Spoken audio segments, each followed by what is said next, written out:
Good morning. NATO's Secretary General has arrived today in Vilnius. He just had a meeting with the Lithuanian president. And now statements will be made for the press. Mr. President, the floor is yours. Good morning. Dear Secretary General of NATO, dear Jens, I am delighted to meet with you today in Vilnius, where in just a few weeks' time an event of special significance will take place, the NATO summit. It is highly symbolic that in the context of the ongoing Russian war in Ukraine, the NATO summit is held here in Lithuania. But the symbolism is also a serious commitment for all of us. Meeting at the flank of the aggressor, the allies will once again demonstrate their unity and make decisions to ensure the security and defense of every inch of the alliance. Our unity, determination, and commitment to collective defense must surely be reflected not only in our words, but also in the decisions we make and implement. The power of decisions is manifested not in elaborate wording, but in their timely implementation. Strengthening NATO's eastern flank should be a priority for the alliance as a whole. This is the front line of NATO, where there is no place for even the slightest security gap. Last weekend's events in Russia demonstrated the instability of the Kremlin regime.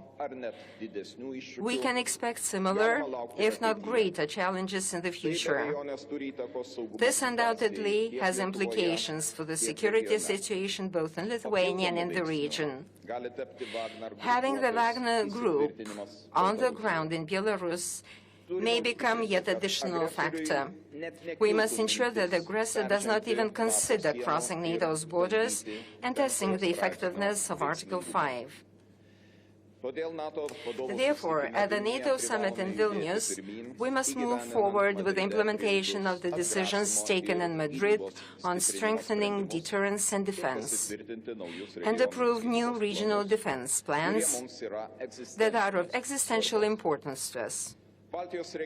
For the Baltic region and the entire eastern flank, air and missile defense and an increased presence of allied forces on the territories of our countries are critically important.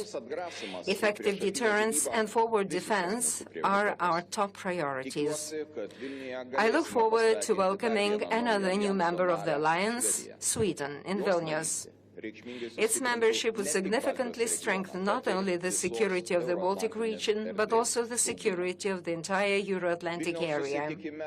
At the Vilnius summit, we must agree on a 2% GDP floor for defense spending.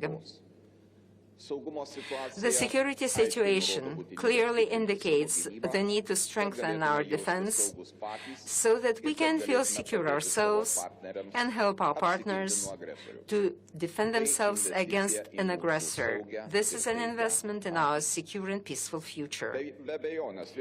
The future of Ukraine-NATO relations and responding to Ukraine's Euro-Atlantic aspirations will undoubtedly be one of the most important topics in Vilnius. We must clearly state at the Vilnius summit that Ukraine will become a NATO member as soon as possible. We must find solutions on how to bring Ukraine closer to NATO membership and agree on a clear path towards accession.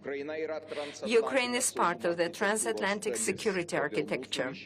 Therefore, our relations must be expanded and clearly defined. Jens, I personally would like to thank you for your strong stance on Russia's war in Ukraine and for your active role in mobilizing allied support for Ukraine.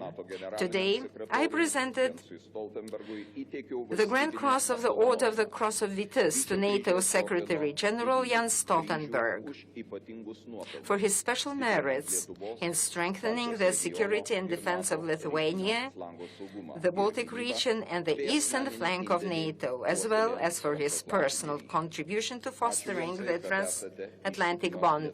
Thank you, Jens, for being a true and loyal friend of Lithuania. Thank you for your visit, and I look forward to seeing you again soon. Thank you, Mr. President. President Nauseda, dear Gitinas, thank you so much for the warm welcome and for awarding me the Order of the Cross of Vitis. This is really a great honor. Thank you so much.